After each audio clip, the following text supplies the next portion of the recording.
Peace and blessings. It's Tuesday, January the 29th, the year 2019.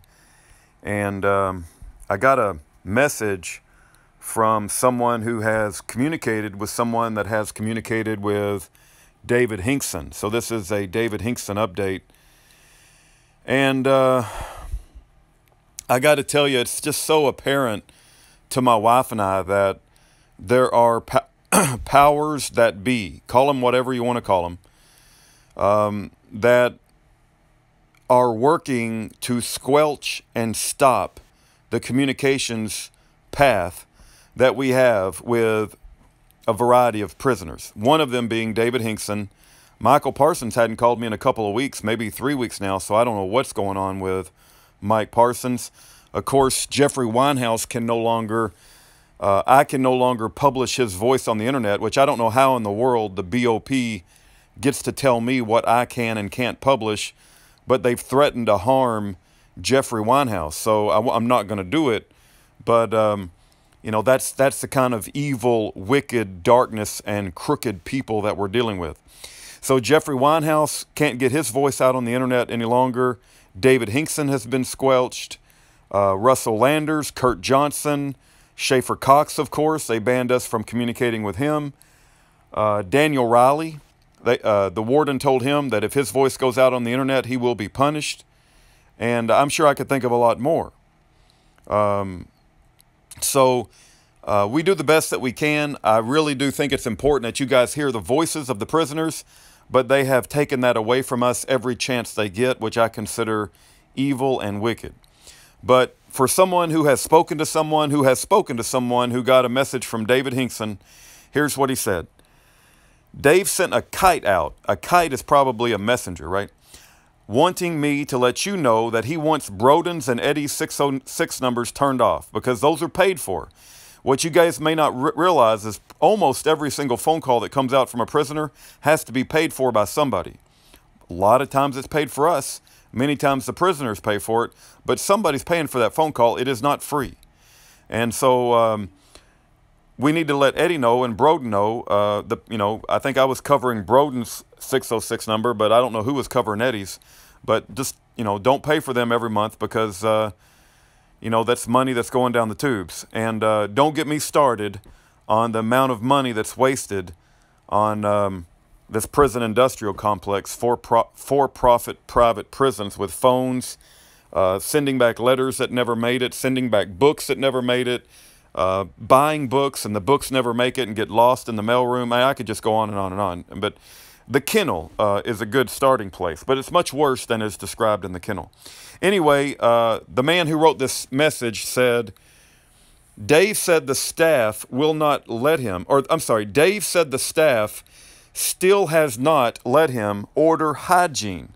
So he's stuck in isolation. He can't order any hygiene products. He has no shot. They are going to ship him to a control unit. So he's basically saying he ain't going back to the normal prison that he was in. That they're going to send him somewhere, and it's going to be a more harsher control unit of a type of prison. The man who writes the message says it could be ADX, which ADX I think is a supermax in Florence, Colorado. It's one of the most, I think it's where they kept Timothy McVeigh, if I'm not mistaken, probably the Unabomber. And I think it's where they have Terry Nichols, if I'm not mistaken. ADX Supermax in Florence, Colorado.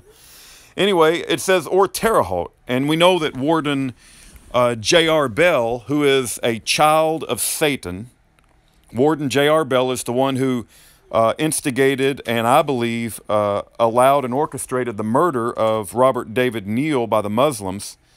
And so Warden J.R. Bell is an absolute wicked man. There's no more wicked man in the Bureau of Prisons except for maybe Charles E. Samuels Jr. But Warden J.R. Bell is the warden at Terre Haute, and this man seems to think that David may be sent there. He said, are the only ones I know of. Of course, there's one in Marion, Illinois, too. That's Warden B. True, which he's the ugly brother of Warden J.R. Bell.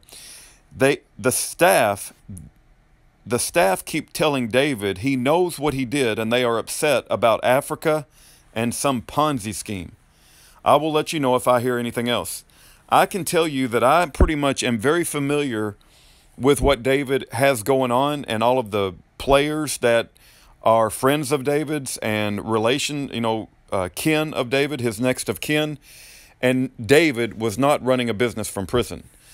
David has some incredible ideas when it comes to inventions for motors and Galt generators. He has some incredible inventions when it comes to mineral water. But there are people working on those ideas on the outside. But David never receives any money.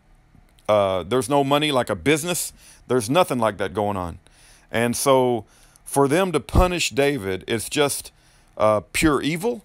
And the Bible says in Proverbs 17:15, I believe, that punishing the just and covering up for the wicked is an abomination to the Lord. And these people will get what's coming. I don't know when, but I do believe the Bible. I know that it's true. And I'm going to keep believing the Bible and standing on the promises of God. And Warden J.R. Bell and Warden B. True and the warden at this Kentucky prison and the FBI and the DOJ and the CIA and the IRS and the BOP, they're going to get what's coming. They continue to take away our communications. They continue to throw these men in harsher circumstances, and they make their lives hell. But what they do in secret, we are going to expose. God will get the glory, and they will get what's coming. There is no doubt in my mind, and it's a wide path to destruction, and it's an everlasting hell, and that's what's waiting for them. And no matter whatever I could think up as far as a punishment, God can think of much, much worse punishment than I ever could, and God has, and he's told us about it, and it's called the lake of fire, which burneth forever.